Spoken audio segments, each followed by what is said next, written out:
Assalamualaikum warahmatullahi wabarakatuh. Kembali lagi di channel Fatma Pantang Menyerah. Baiklah teman-teman, pada video pembahasan kali ini saya akan membahas tentang iman kepada hari akhir. Iman kepada hari akhir adalah rukun iman yang kelima. Iman kepada hari akhir berarti kita mempercayai bahwa suatu hari nanti kiamat pasti akan terjadi. Nah, kiamat sendiri terbagi dua loh. Ada yang namanya kiamat sugra dan ada yang namanya kiamat kubra. Kiamat sugra itu artinya kiamat kecil. Contohnya itu seperti meninggal atau misalkan musibah dan sebagainya. Kalau kiamat kubra itu adalah kiamat yang besar dan itu adalah kiamat hari akhir gitu. Hancurnya seluruh alam semesta yang ada di dunia. Dan mengenai pengalaman tentang kematian atau kiamat sugra, karena saya di keluarga saya itu sudah beberapa orang dan lumayan banyak ya yang meninggal, saya punya beberapa cerita dan ini yang akan saya sampaikan kepada kalian. Tepat dan masih sangat teringat jelas di kepala saya bagaimana meninggalnya orang pertama di dalam kehidupan saya, itu adalah nanang saya atau istilahnya paman dan dalam bahasa Banjar. Beliau adalah seorang hafiz Quran, cuman beliau bekerja sebagai kepala sekolah di waktu itu. Saat itu saya masih kecil, saya masih berumur sekitar beberapa tahun ya. Kalau misalnya kelas 5 itu kelas berapa umurnya sih? Kalau kelas 5 berapa? Intinya saya kelas 5 lah gitu. Dan masih saya ingat jelas bahwasanya beliau itu sudah sering sekali masuk keluar masuk rumah sakit dan sebagainya, menahan penyakit yang tiada henti-hentinya. Dan kalian tahu bagaimana proses beliau meninggal. Itu kami yang nginap di rumah sakit itu gak ada yang tahu sama sekali kalau beliau itu sudah meninggal. Kenapa? Karena beliau itu meninggal seperti orang yang istilahnya itu tertidur, udah nggak tahu gitu kalau beliau itu sudah meninggal, nggak tahu. Dan saya masih teringat jelas bahwa saat itu adalah malam tahun baru, bertepatan dengan malam Jumat tahun baru. Saya lupa entah itu tahun 2015, 2016, saya lupa. Mungkin ya gimana ya. Dan semenjak saat itu saya paling nggak bisa merayakan tahun baru. Dan memang sih ya, kalau kita sebagai seorang muslim kan memang kita nggak begitu dianjurkan juga kan merayakan tahun baru.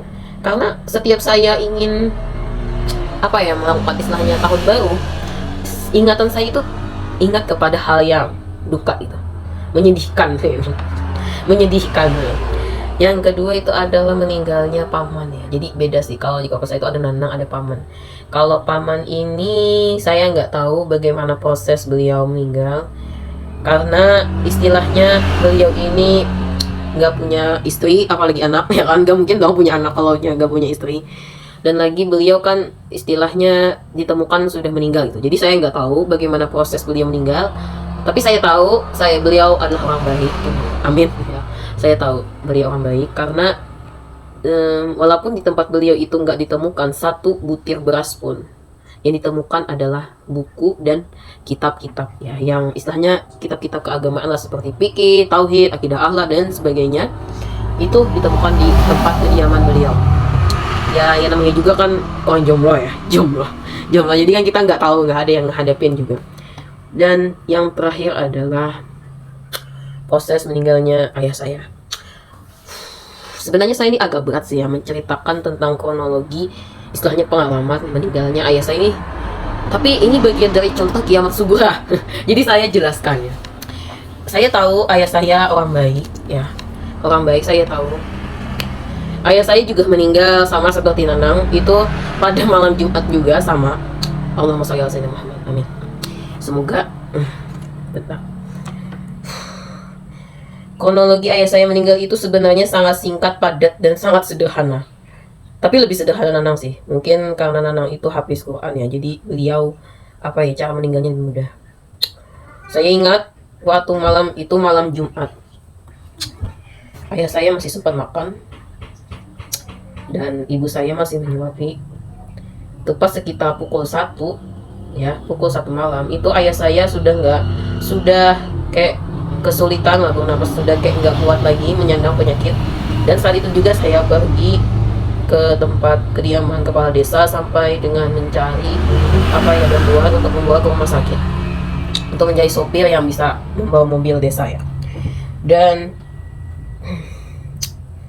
saya ingat waktu itu sekitar separuh jalan mobil itu berhenti, dan saya sudah punya firasat kalau ayah saya akan meninggal. Cuman saya masih menyampaikan bahwasanya terus aja, berencap aja, istilahnya teruskan saja, sampaikan aja ke rumah sakit. Dan saat itu saya sudah lihat kalau ayah saya itu sudah mulai lemah, sudah mulai nggak berdaya, mungkin kayak semacam rohnya itu sudah mulai hilang gitu.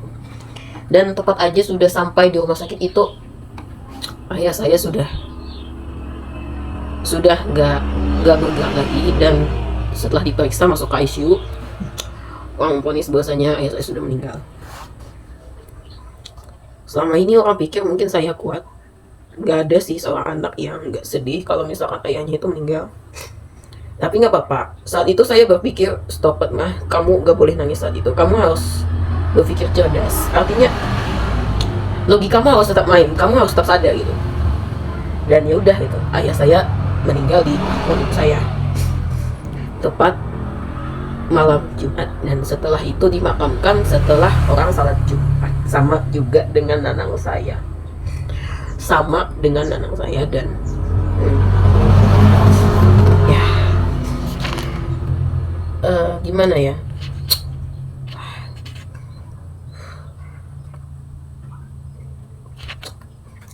saya sudah berusaha, saya sudah berjuang, saya sudah melakukan yang terbaik untuk kedua orang tua.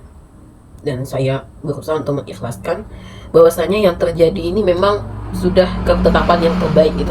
Karena kalau misalkan ayah saya masih ada juga, kalau misalkan beliau sakit-sakitan, menyandang segala macam sakit, itu juga kita yang lihat juga sedih. Jadi ya udahlah gitu. Mungkin orang akan berpikir bahwasanya kok kuat kuat sekali ya, kuat. Karena saya bukan tipikal orang yang mencurahkan atau saya menampakkan kesedihan saya gitu. Setelah ayah saya meninggal pun saya berusaha untuk menghibur diri dengan beraktivitas positif, ikut lagi kemah. Kalian bayangin, setelah ayah saya meninggal, esok hari saya ke tempat kemah, ya gimana sih? Gimana ya? Ya gitulah. Istilahnya hidup terus berjalan, apapun yang terjadi kita harus tetap berjalan. Kalau saya terlihat kuat itu bukan berarti saya nggak sayang sama orang tua, bukan berarti saya tega, enggak. Kalian salah kalau misalkan saya terlihat kayak semacam tega. No. Di balik itu semua saya sudah berjuang, saya sudah berusaha untuk melakukan yang terbaik terhadap orang tua. Tapi ya sudah, itu sudah takdirnya. Dan satu hal yang pasti, sebelum ayah saya meninggal, ayah saya pernah bertanya, kalau ayah nggak ada, kamu kayak gimana? Terus saya sebagai orang yang kuat, yang terlihat kuat, saya bilang bahwasanya kalau sampai yang tidak ada lagi, satu-satunya jalan adalah dengan cara minta doa kepada para guru dan ulama. Dan ulama itu kan termasuk guru kita juga kan. Jadi penting sekali ya teman-teman kalau misalkan kita itu berbakti kepada kedua orang tua, guru dan ulama itu. Karena orang tua itu memang segalanya. Karena apapun yang saya capai sampai saat ini itu karena orang tua saya. Apapun yang saya lakukan itu berkat doa mereka juga. Dan tidak terlepas dari pembelajaran ilmu yang diajarkan oleh para guru saya, ya gitu. Dan ulama itu juga termasuk guru loh, ya kan. Jadi orang-orang yang seperti itulah yang sangat berperan penting di dalam hidup saya. Oke teman-teman, mungkin video kali ini sampai di sini saja.